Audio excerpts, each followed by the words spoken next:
Con lujo de violencia, elementos de la Policía Federal desalojaron la tarde de este viernes la plancha del Zócalo capitalino, que había sido ocupada poco más de 20 días por integrantes de la Coordinadora Nacional de Trabajadores de la Educación, CENT, que protestaban contra la reforma educativa.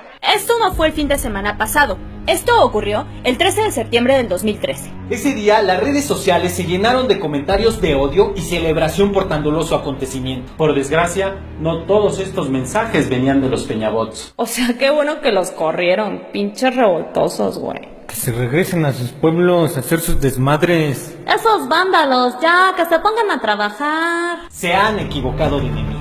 Y es que los medios de comunicación masiva por años han preparado el terreno bombardeando una de las profesiones más nobles, como la de ser docente, de la misma forma que lo hicieron con los trabajadores de Luz y Fuerza, para darle un golpe duro a uno de los sindicatos más fuertes del entonces Distrito Federal, el SME. Arguyendo holgazanería, cobros indebidos y privilegios. Esos malos manejos de los directivos de Luz y Fuerza del centro le costaban mucho al pueblo mexicano, pero los más de 41,000 trabajadores sindicalizados del SME y 25,000 jubilados fueron los que pagaron el costo con sus empleos y prestaciones, y no los directivos, que son los que se llevaban la tajada. Han apelado al egoísmo del mexicano.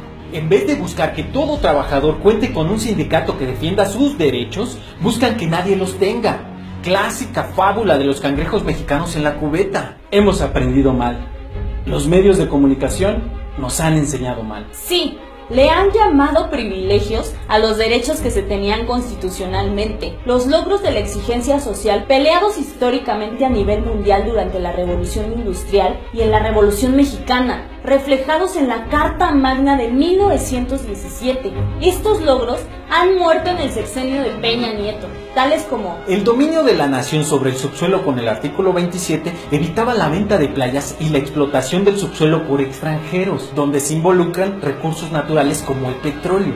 Con su reforma ya perdimos esa exclusividad mexicana. El derecho al trabajo digno y socialmente útil para todo mexicano con el 123 constitucional. Ahora con su reforma laboral aceptan contratos temporales que prácticamente eliminan la seguridad social del trabajador, permitiendo ofertas laborales indignas, casi esclavizadoras. Aprobando los contratos triangulados conocidos como outsourcing, que obstaculizan la creación de sindicatos y con ello vulnerar la defensa del trabajador e incentivar el abuso del patrón. Y este tema, una reforma educativa que no habla de la educación de los mexicanos, no habla de programas de estudio ni de las autoridades educativas, habla solamente de las condiciones laborales de los trabajadores de la educación y la eliminación de la gratuidad. La reforma del artículo 3 constitucional en el inciso A de la fracción 3 del artículo transitorio 5 le habla a los padres de familia y alumnos para decirles que con fines de fortalecer la autonomía de gestión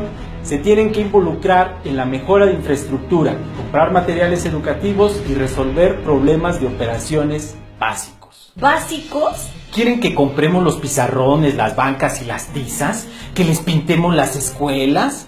¿Que arreglemos el drenaje? ¿Que paguemos por limpiar los baños? ¿Que compremos los libros que ya pagamos con nuestros impuestos? Esto elimina la gratuidad de la educación y vulnera a las zonas marginadas, condenando con más obstáculos al 46.2% de la población que vive en pobreza.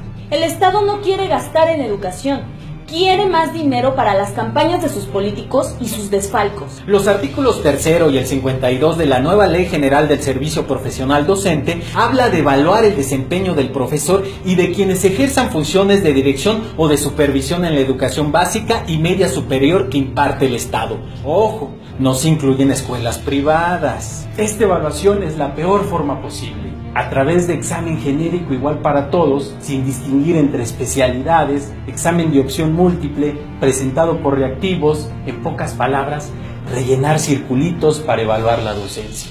La docencia no solo es tener conocimientos guardados en el óvulo temporal. La docencia es saber comunicar conocimientos, habilidades, ideas o experiencias a personas que no las tienen, utilizando métodos de enseñanza y aprendizaje. Con este examen forzan a que el individuo haga un ejercicio de memorización mecánica, prevaleciendo la ignorancia, ya que el que apruebe el examen no asegura que sea un buen profesor. Paulo Freire, reconocido pedagogo brasileño, criticaba esta práctica de enseñanza-aprendizaje, llamándola educación bancaria, donde se aprende sin cuestionar la veracidad de esta y no se razona el conocimiento, obviamente provocando un bloqueo en las matemáticas y logrando que más rápido ese conocimiento sea desechado por el cerebro. Estamos repitiendo modelos inservibles. No hay reforma educativa real. Por tanto, aquellos profesores que pueden desarrollar un tema ante sus alumnos de manera eficiente son aquellos que tienen experiencia en las aulas, que estudiaron las técnicas de enseñanza como aquellos que se titularon en la Pedagógica Nacional o en la Normal Rural de Educación. A lo que nos preguntamos, ¿por qué otro examen? Bueno, el examen será calificado por la autoridad. ¿Por quién? ¿Nuño? ¿Peña Nieto?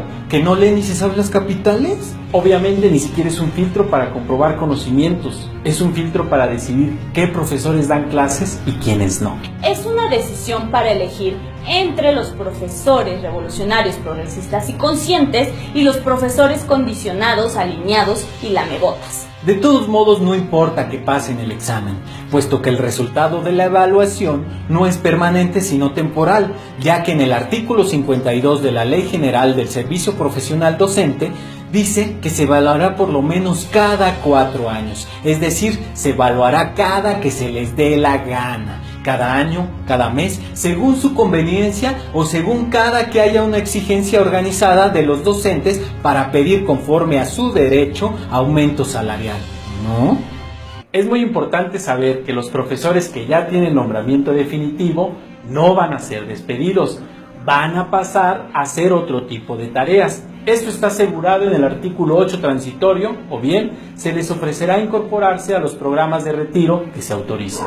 Es decir, al tener una evaluación negativa de un examen que quién sabe si pasó, puesto que la evaluación es resguardada, usted, profesor, podría ser al que le bajen el salario al reubicarlo en algún estado lejano, lo pongan a archivar o a barrer, aunque tenga una licenciatura docente. Y si no le gusta, entonces bien puede dar su renuncia. Y si da su renuncia, estaría renunciando voluntariamente a su indemnización, perdiendo así sus prestaciones, como la jubilación, que es un derecho ganado día tras día con su trabajo en las aulas de clases. ¡Qué gran ahorro de dinero para estos corruptos de la clase política que todos se roban!, ¿no? ¿Qué va a pasar si tenemos profesores con problemas económicos sin prestaciones que solventen las necesidades básicas de su familia? ¿Creen que podrán poner atención y verdadero interés a los hijos ajenos? Como verán, no es una reforma educativa, es una extensión de la mal llamada reforma laboral, que hace una guerra directa contra el sindicalismo y los derechos laborales. Y muchos dirán, el sindicalismo es malo, cuando es una lucha por los derechos de muchos que se ha ido ganando por años. ¿O qué? ¿Acaso de verdad quieren trabajar toda su vida y que al final, después de tener un sueldo de miseria para vivir día con día, terminen en su vejez sin un respaldo económico y de salud que los asegure? Esta lucha es una lucha por prevalecer el sindicalismo, es una lucha para reevaluar y reajustar la existencia de sindicatos que ayuden a que el trabajador no sea perjudicado por el empresario o el gobierno. Se los decimos hoy, profesores, esta es una lucha social. No es solo una lucha de la coordinadora ni del sindicato, es una lucha que si se gana, los beneficios serán para todos los mexicanos. Es una lucha que no se va a ganar sin la participación de la sociedad en general. A los líderes charros les decimos, cuando ganemos, se van a acabar la venta de plazas y el dobleteo de plazas sin dobletear funciones. Lo que vamos a ganar es la permanencia de los sindicatos honestos en México y la proliferación de estos para todos los trabajadores. Ustedes nos van a ayudar, profesores. Así que no solo esos politiquillos se tienen que alinear, también el magisterio.